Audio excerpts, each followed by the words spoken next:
Have we made things too convenient for ourselves? It sounds like a dumb question, but the user-friendly, experience-optimized, child-safe, seamless, frictionless, forgiving, and intuitive world we have built around ourselves may genuinely be undermining our ability to learn basic concepts, take basic responsibility, and even hold down a basic job.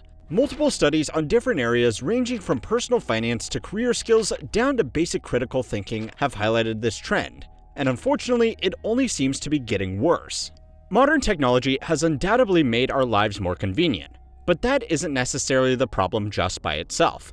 And while it's easy, and honestly a little bit funny, to point at the kids these days with their iPads and their 6-7s, this by itself is really not that different from what every generation has said about every other generation that came after them since the Industrial Revolution. Not many of you watching would know how to use a city directory to plan out an unknown route, because almost all of us have a perfectly up-to-date GPS sitting in our pocket at all times. There is arguably no real difference between that and people from the early 1900s not knowing how to start a fire with sticks. In both cases, modern technology had just made those skills irrelevant. So then, what's the difference today? Well, that's what researchers are trying to figure out, because, well, there really is something different today. And there are some theories that are each worth understanding. But there is also the problem of what these tools are actually trying to achieve. Does Facebook actually want you making real connections? Do dating apps want you to find healthy, compatible relationships? Buy now, pay later, making informed financial decisions? Call Sheet understanding statistics? Robinhood beating the market? Or, well, yeah, even YouTube, giving you the content you were looking for rather than the entertainment they mindlessly serve you. In a fight between easier and better, it does feel like the market is overwhelmingly favoring easier. And then, of course, above all of these today, there are AI tools that almost certainly have the ability to augment and enhance real thinking and productivity, but are almost universally being sold as a cost-effective way to just replace it. The tools that we have used to make our lives easier have become exponentially more complex, while the tasks they are enabling have become extremely simple by design. So on top of all of this, we should probably also ask ourselves what happens if we pass down a world that future generations are too dumb to maintain. Literally tens of millions of kids who may never catch up. And so this has to be, for me, it's like a national emergency. I'm working, I'm trying to get it back so that we can have this beautiful, look at that angle. Some folks have been trying to push forward these kinds of financial markets for years, but it never happened. How did you make this work? Right now, you need various accounts to trade across all these markets. There's a continued downturn that accelerated during the pandemic with little signs of slowing down. Now, here's some key takeaways that I found in this study. 72% of teens say that they often or sometimes feel peaceful when they're phone less. When you use Apple Pay, that's real money. That's true American dollars. Okay, so before we get into exactly how we are conveniencing ourselves into being big dum-dums, we should probably address whether this is even real, or just the same intergenerational bickering that has existed forever. Because, well, for most of modern history, it really has just been a baseless complaint. Every single generation since the Industrial Revolution has looked at the next one and decided that they were softer, lazier, and less capable. And every time, they have been largely wrong. Through the entirety of the 20th century, measured intelligence across the developed world actually rose by about 3 IQ points per decade in what psychologists call the Flynn effect. Sure, we stopped learning how to run a printing press, but we built computers that gave us access to an almost infinite library of knowledge, and we got smarter in the fields that counted. This trend had been seen in pretty much every country that had industrialized, until very recently. Since about the mid-2000s, researchers in Norway, Denmark, Finland, the UK, France, Germany, and the Netherlands have all reported the Flynn effect either stalling or reversing. Here in America, the National Assessment of Educational Progress has shown the biggest decline in reading since 1990 and the first ever score drops in mathematics for school-age students. And the most recent OECD PISA results showed math performance across the developed world falling at a rate that had never been measured before. So, for the first time in the history of actually measuring this stuff, generations really have started getting a little bit dumber over time, and some generations are getting dumber much faster than others. Now, the immediate reaction to this trend is to blame the screens or the kids, but we aren't just getting dumber generation to generation. As time goes on, even older people who weren't raised on a diet of cocoa melons and skibbity toilets have also developed a case of the stupid. This becomes especially fascinating, albeit a little scary, when you consider the environmental factors we are not dealing with today, like leaded gasoline and whatever passed for painkillers back in the day. So there is a little bit more going on here, and there is no silver bullet. There are, however, multiple headwinds that should at least be considered in parallel. The first is that a lot of the modern technology that has been rewarded in the marketplace has not really expanded human capability. It has just removed friction. And removing friction very often removes the very thing that was making people capable in the first place. Take something as simple as balancing a checkbook. Almost nobody on this side of 40 has ever done it, and nobody is mourning that particular chore. But manually reconciling every transaction against a paper statement forced people to actually look at every dollar they had spent. Modern payment systems do the exact opposite of that, and they do it by design. Something like buy now, pay later is specifically engineered to separate a person as much as possible from their spending decisions because the whole business model is to reduce the friction of consumption. Now, we know this is not just a simple anecdote, because these companies use it as a selling point when they are trying to sign retailers up to work with their platform. So they really aren't even trying to hide it. Theoretically, you could export all of your transactions into an Excel sheet at the end of the month and do a proper review. But let's be honest, nobody, Klarna maxing their Coachella weekend is actually doing that. Apparently, this is a thing. Anyway, there is a very good reason why ease has become more desirable to investors than capability. The tools we have built to make our lives easier have become extremely complicated and extremely expensive to produce, which means for them to pay for themselves, increasingly their audience has needed to become the product, rather than just the user of the tool. User-friendly and innocent-looking payments mean less thinking, more spending, and ultimately more revenue for the companies designing them. Facebook, TikTok, and yes, even YouTube are not really tools of social connection or entertainment. They are tools to harvest attention and are clearly working. And a lot of other modern tools have been designed to be user-friendly at the direct expense of versatility or practical application. Kids who have grown up with computers their whole lives often have less of a clue how to troubleshoot basic problems or even print a document, because the tablets they grew up on were designed to hide the plumbing behind a clean interface. Now, none of this is inherently a bad thing. Convenience is good, and we shouldn't be manufacturing difficulty just for the sake of it. But being able to simply figure things out, adapt when something doesn't work perfectly, and take basic responsibility for our own actions is a huge part of the value that humans currently bring to the workforce, the economy, and society in general. When every tool we interact with is designed to require less of us, it should not be a surprise that we end up having less to give. And the consequences of that have already started showing up across 3 distinct areas of the economy, each worse than the last. So it's time to learn how money works to find out what happens when we build a world too convenient to get out of. Speaking of convenience, the reason every app, every checkout page, and every subscription button feels suspiciously easy these days is not an accident. It's marketing psychology, and the people who study it know exactly which buttons in your brain to push. If you want to see how all of this gets made, the team at HubSpot put together a free guide called The Science of Marketing Psychology. And it breaks down the actual cognitive biases that companies use to get you to click, buy, and come back. It walks through stuff like anchoring, loss aversion, and the decoy effect, which is the reason why there's always a medium popcorn priced weirdly close to the large one. What I like about it is that it's not just a list of tricks. It explains the research behind why these things work on us, even when we know they're happening.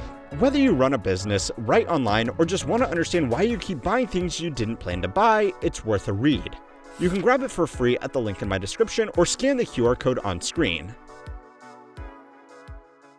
Okay, so these incentives have been quietly rewarding the easier is better model for decades now, and the consequences are starting to show up in a few places we really can't afford them. And the first of those is in the workplace. Younger generations are, according to more or less every industry survey over the last 2 years, struggling at work. A survey from Intelligent.com last year found that 47% of managers cited a lack of initiative as a serious problem with recent hires, and nearly 4 in 10 employers said they now actively prefer older workers over recent grads, even after accounting for the expectation of higher salaries. Now again, every generation of managers in history has complained that their new hires are soft, but the specific nature of the complaint this time is different. These workers have spent their entire lives being coddled in the role of student and consumer, which meant every awkward decision was handled for them long before they ever had a first day on the job. Both of those roles have been aggressively re-engineered over the last 2 decades to remove every possible moment of ambiguity. Teachers grade on rubrics that are published in advance. Learning apps tell people exactly which button to press next, dating apps remove the awkward human element of approaching someone in person, food delivery apps remember your order, and investment apps round up your spare change and invest it on your behalf. Unironically, many consumers report feeling overwhelmed by the choice of what piece of content to watch on their preferred streaming service, so they just give up and go back to scrolling through content that is picked for them. And I mean, I personally want to sound superior to this point, but I have absolutely done this myself. Every single one of these improvements has quietly removed a moment where a person used to have to stop, figure something out, and decide for themselves.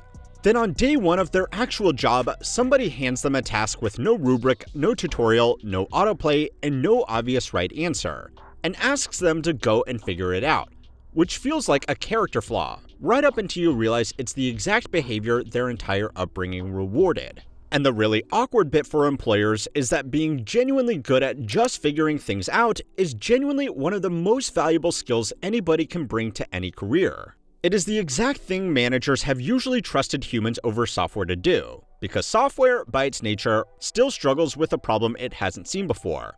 Although unfortunately, if the studies are to be believed, we are simultaneously getting worse at this while the clankers are getting better.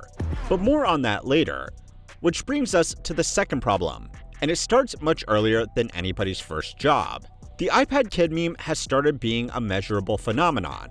Across the developed world, there is a clear trend of declining, but more importantly, diverging test scores. The OECD's latest PISA results showed that math scores across its member countries fell by roughly 15 points between 2018 and 2022. That was the single largest consecutive drop since the test was first administered. Now, even though this did fit into a longer-term trend, the larger-than-average drop could have been written off as one-time effects of COVID teaching from home.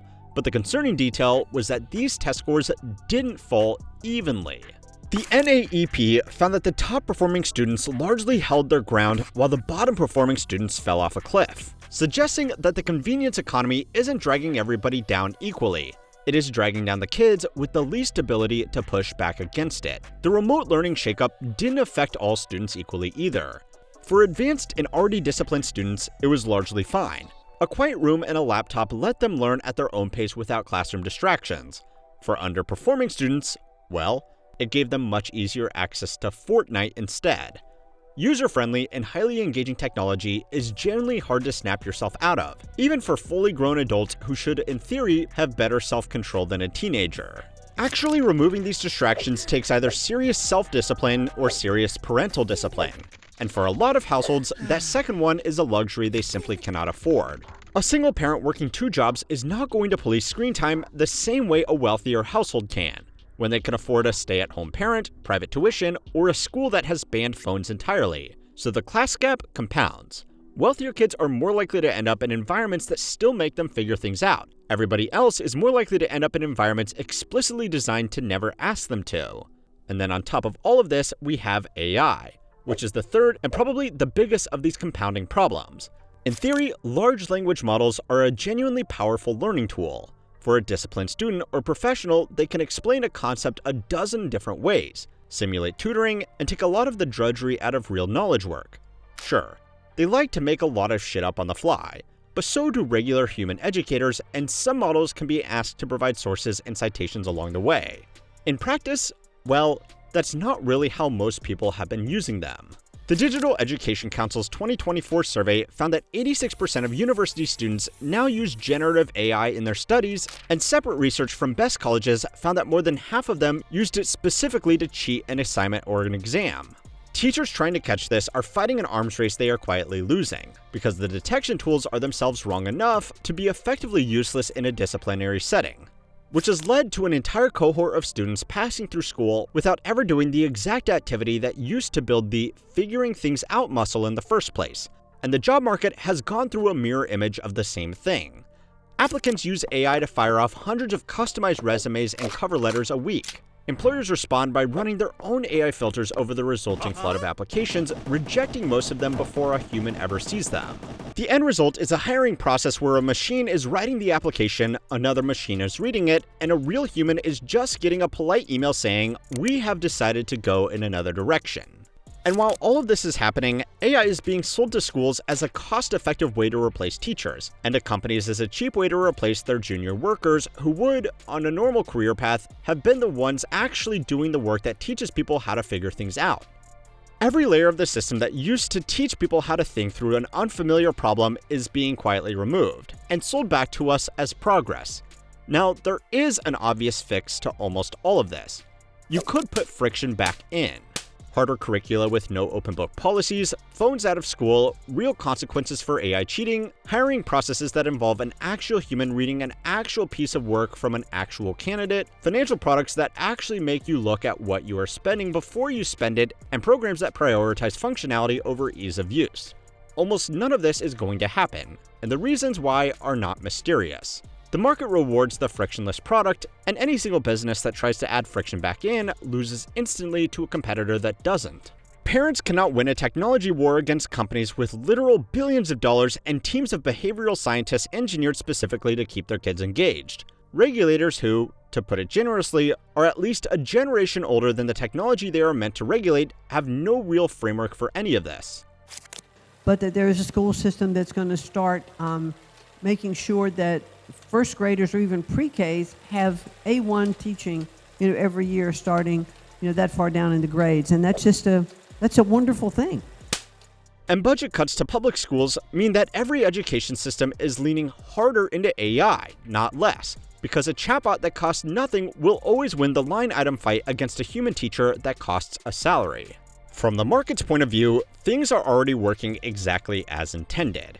And if you want further proof of that, go and watch this video next to find out how we are slowly becoming unemployable. And don't forget to like and subscribe to keep on learning how money works.